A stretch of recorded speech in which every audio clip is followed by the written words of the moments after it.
Hey everybody, welcome back to Angela's Workbench. Let's jump right in on the Mustang. So to start out, I like to start by prepping the body. So we've got the body here with a really deep gouge in the hood. I'm going to have to sand that out. Obviously being an older AMT Ertl kit, there's some imperfections on the body, some molding errors that have to be taken care of. You can see here. Have to do some sanding on this, get rid of all the mold lines, and then I'll go over the whole thing with some 600 grit. Get it nice and smooth. The instructions call for the firewall to be, let me make sure I'm in the frame here, to be body color. However, looking at reference pictures that was provided to me, the firewall's black, so we are not painting that body color.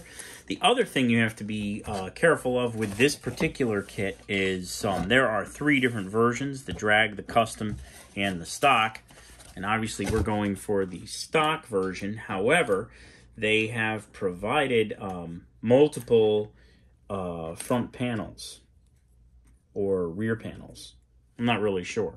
But I know that I'm going to have to use this one that goes with the stock, and this one that goes with the stock, and not this one. I cut this one off the sprues accidentally, thinking that that was the one, but this is for the custom version. So back in the box it goes. So I am going to get to sanding, and we'll save you watching me sand. But basically, I'm just going to eliminate any and all seam lines. I'm also contemplating, these hood hinges they're troublesome, and they often prevent the hood from sitting flush. So what I've been doing to a lot of my builds lately is I've been magnetizing the hoods. It makes it a lot easier to deal with. And it makes the hood sit flush. For example, on this 68 Chevelle, the hood has been magnetized, so you just pick it up if you can get your finger under there. So there's 2 little magnets there, and there's 2 little magnets recessed into the engine, into the motor panel, motor area, and you know, it just clicks on, and then, you know, if you do this with the car, hey, the hood doesn't fall off. You know, so that's where I might go with this. I'm gonna have to mock up the body a little more because obviously right now there's nothing to even hold the hood. The hood just falls right through. So I assume that the firewall sticks out and provides the rear mounting for the hood. So that would be where I would stick my magnets, and it'll be better for who the car is for, because the Mustang hood has a overhang on the front, so you could very easily just grab it and pick it up when you want to look under the hood. The hinges never work right. I've always had a lot of problems, especially once you put you know, layers of primer, paint, clear coat. You know, the hoods don't work right, at least not in my experience. So it's a lot easier just to you know, cut the hinges off, magnetize them. I got that idea from some of our some Japanese YouTube channels, some serious model builders overseas, and I subscribe to their YouTube channels, and I follow along, and I learned quite a bit, including the magnetizing idea. So so I'll get to cleaning all this up. We'll come back and we'll talk. Okay, so I have cleaned up the body, and I have shot it in gray primer. Now this car will be red, and I want it to be a bright red, so I will go with a white primer. But what I have done with the gray primer is I have achieved what I call you'd almost call it a glide coat, so it reveals imperfections in the body. So I've washed it, I've painted it gray. Next, I wet sand it, or actually in this case I dry sanded it with some 600 grit, focusing on some areas that still had some imperfections in the plastic. The primer reveals them. Now I'm going to scribe the panel lines, make them a little bit deeper. These are actually pretty good for an old AMT kit. These panel lines are pretty good. But I'm just going to go over them real quick. Give them a little bit of a deeper relief so that the paint and clear coat doesn't fill them in. Then I will give it a good bath and shoot white primer over it. So by shooting the white primer over it with the gray primer underneath, when I sand the white primer, you can very easily see the gray. So if you're dealing with a white plastic car, which a lot of times you are, and you shoot white primer over it, when you're sanding your primer, you can't really tell if you've exposed bare plastic or not. It gets difficult to tell. With a coat of gray primer under the white primer, you can see it very easily. Just like with a coat of gray primer over the white plastic, you can see it very easily. So now I will give this, scribe the panel lines, give it a bath, shoot it white primer, sand it again with 600 grit, keeping everything nice and smooth. You want the primer to be nice and smooth. Sometimes when you shoot the primer on the car, you get a little bit of a texture, and I do as well. And I'm using the Steinel Res primer. That is the name. It's kind of a funky name.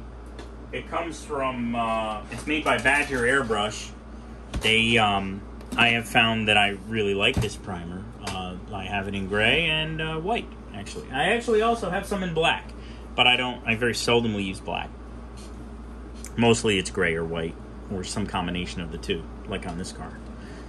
But, so I'll get started on all that, and we'll stop back. I thought I would stop back and just show you a few of my panel line scribing tools. This is a Tamiya plastic scriber. I'm not a big linker of tools in the description. I mean, if you Google Tamiya plastic scriber, I'm sure you can find it. This, I am not sure where I got this from, but it works well. So it's some kind of a pick. And then this also, I'm not sure where I got it from, but it's actually a pen with a metal point. And that helps quite a bit. So I'm going to try and do a little bit of this on camera just so you can see. It's difficult for me to, oh look and see, I just scribed the body, so I'll be sanding that out. It's difficult for me with the camera in the way to get close enough with my magnifier so that I can see, and there I just did it again. So I'm going to have to work off camera. And when I come back, I will have sanded those scribe marks out and rescribe these panel lines. So stay tuned for more. Okay, and we're back. I have deepened the panel lines a little bit and sprayed it with white primer.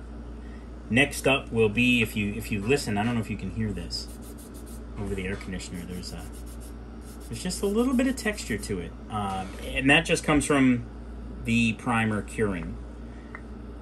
A little bit of sanding with some 600 grit or some 1000 grit maybe, and this is ready to be painted red. And we'll talk about that soon. Okay, so we are back working on the '66 Mustang hardtop. The body is in a white primer, the Steinel Res primer, and the paint that I am about to shoot is Duplicolor. I have had this red Duplicolor quart for many years. It is still good, and it is probably still full to about here. These quarts, they used to be about 20 bucks at Advanced Auto Parts. I don't know how much they are now. They've probably come up in price a little bit. But this is Performance Red, and you basically get a lifetime supply of red paint. This is a lacquer. It dries quickly and can be covered over with lacquer-based clear coat. I've used 2K clear over this, no problem. So let's get started.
And we're back. Off camera, I mixed up and shot the clear coat. It shoots just like the red paint. It looks the same. You notice I put the paint on a little heavy. I find that when I shoot the lacquers, if I do a light coat, I tend to get a little bit of a texture to them, even though I'm not too far away from the surface. Lacquer just, for me, when I put it on a little heavier, it comes out better. So off camera, I mixed up and sprayed the clear coat. I have a airbrush that I use specifically for clear coat. It's more of a gun style airbrush. Looks like that right there. This has a 0.8 millimeter tip. I believe I got this off of Amazon. It was not expensive at all. And again, I'm not a big linker of things I use. If you Google Awada HPCS, you'll come up with this. This is my regular airbrush, and I have just a little quick release system that releases the airbrush, so I can switch airbrushes quickly and easily from my hose. Again, the linking thing, if you Google, airbrush quick release, I'm sure it comes right up. All this stuff I got off of Amazon, I believe, and I use an inline water filter in addition to the inline water filter you can see here, in addition to the inline water filter on the air compressor, because hey, water in your paint is no good. You end up with little dots and it's not any good. I also have another little airbrush. I call him Little Stubby. Here's Little Stubby. He's single action. I use him for some water-based paints, and again, he has the little quick release nozzle too on there, Little Stubby. And again, Master, it was cheap off of Amazon or eBay. Not an expensive airbrush. My Awada HPCS is by far the most expensive airbrush, and but these shoot just fine. This one has a larger cup, so it can hold more because it puts out more, the 0.8 millimeter tip. And I like that it has a spray gun trigger. Makes shooting clear coat very nice.